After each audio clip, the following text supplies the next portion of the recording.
వాక్యం చాలా శక్తివంతమైనది అని చెప్తున్నాడు కదా. దేవుని వాక్యం అనగా హెబ్రీయులకు రాసిన పత్రిక 4వ అధ్యాయం అక్కడ చదవండి ఏమంటున్నాడు. ఎందుకనగా దేవుని వాక్యం వింటున్నా, దేవుని వాక్యం దేవోక్తి. ఈ వాక్యానికి ఉన్న పవర్ ఎలా ఉంటుందో చెప్తున్నాడు. దేవుని వాక్యం సజీవమై, వాక్యం ఎలా ఉంటుందమ్మా? ఆ మాట ఏంటంటే ఆ మాట సజీవంగా ఉంటుందట. మాట సజీవం, ఎల్లప్పుడూ నిలిచి ఉండే మాట, తరాలు గతించిపోయినా యుగాలు గతించిపోయినా ఎప్పుడూ ఉండే మాట. ఏ మాట అది? దేవుని వాక్యం.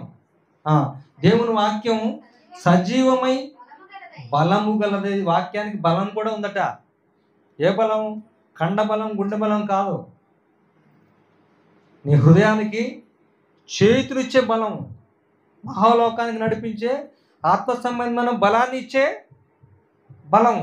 వాక్యం సజీవమై బలము గలదై 2 అంచులు గల ఎటువంటి ఖడ్గము కంటే, 2 అంచులు, 2 పక్కల పదును ఉంటుంది కత్తి. 2 పక్కల అంటే ఒక కత్తి ఉందనుకోండి, ఇటుపక్క పదును ఇటుపక్క పదును చేశారనుకోండి, ఎలా ఉంటుంది? 2 పక్కల పదును కత్తి తిప్పాను అనుకోండి, ఎటుపక్క తగిలినా ఏమవుతుంది? చీల్చేస్తుంది. అట్లాంటి శక్తి ఉంది దేవుని వాక్యానికి. 2 అంచులు గల ఎటువంటి ఖడ్గము కంటేను వాడిగా ఉండి, అంత పదును ఉంది వాక్యం, అంత పదును గలది. అంత పదును ఉంది కనుకనే ఎక్కడికి వెళ్ళిపోతుందట? ప్రాణాత్మలను. నీ ప్రాణం ఉంది, నీకు ఆత్మ ఉంది కదా, నీ ప్రాణాత్మల్లోకి వెళ్తుందట వాక్యం. నీ ప్రాణాత్మలను అంటే నీ ప్రాణానికి, నీ ఆత్మలకి మూలమైన దేవుని వాక్యం నిన్ను బ్రతికిస్తుంది, ఆ ప్రాణాన్ని నిలబెడుతుంది, నీ ప్రాణాన్ని నిలబెడుతుంది, నీ ఆత్మను పరలోకానికి చేరుస్తుంది కూడా ఆ వాక్యమే. ప్రాణాత్మలను, కీళ్లను, మూలుగను అంటే అందులోకి కూడా దూరుతుందట. చూడండి, దేవుని వాక్యం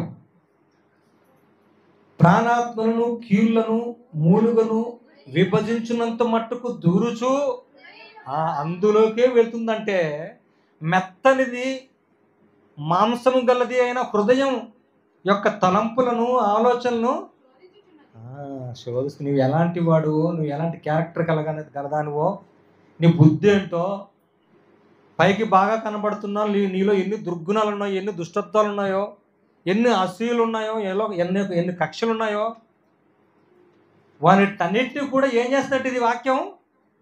ఏం చేస్తుందట? శోధిస్తుందట. యొక్క తలంపులను, ఆలోచనలను శోధించుచున్నది. అంటే ఆ వాక్యానికి అంత పవర్ ఉంది. మీరు వాక్యం విన్నప్పుడు ఏం చేయాలి? దాన్ని సాత్వికంతో దాన్ని తీసుకోవాలి. నీ హృదయంలో నాటబడాలి అంటున్నాడు. నీ హృదయంలో అది ఏం చేయాలి? నాటబడాలి. అంటే దేవుని మాట, దేవోక్తి నీ హృదయంలోకి రావాలంటే, ఆ హృదయంలోకి వచ్చిన తర్వాత అది ఏం చేయాలి? నాటబడిన తర్వాత ఏం చేస్తుంది? తర్వాత చిగురిస్తుంది, తర్వాత ఫలిస్తుంది, ఫలించిన తర్వాత ఫలానికి తగ్గట్టు ప్రతిఫలం అనుభవిస్తుంది. వాక్యం హృదయంలోకి పడింది అనుకోండి, అది విత్తనం. వాక్యం విత్తనం అన్నాడు యేసుక్రీస్తు ప్రభువు ఉపమానంలో. ఆ వాక్యం ఎప్పుడు నీ హృదయంలోనికి పడుతుందో అది చిగురించాలి. అంటే నీలో మార్పు తీసుకురావాలి. దానిని క్రియలు చేసే విధంగా చేయాలంటే అది ఎదగాలి. అందుకే దేవుని వాక్యం చాలా శక్తివంతమైనది. కీళ్లను, మూలుగను విభజించినంత మట్టుకు దూరుచు, హృదయం యొక్క తలంపులన్నింటిలో కూడా విభజించినట్టుకు దూరుచు ఏం చేస్తాడ? శోధిస్తుంది అంటున్నాడు. శోధిస్తుంది, నిన్ను పరిశీలిస్తుంది, నిన్ను పరిశీలన చేస్తుంది, నిన్ను శోధిస్తుంది.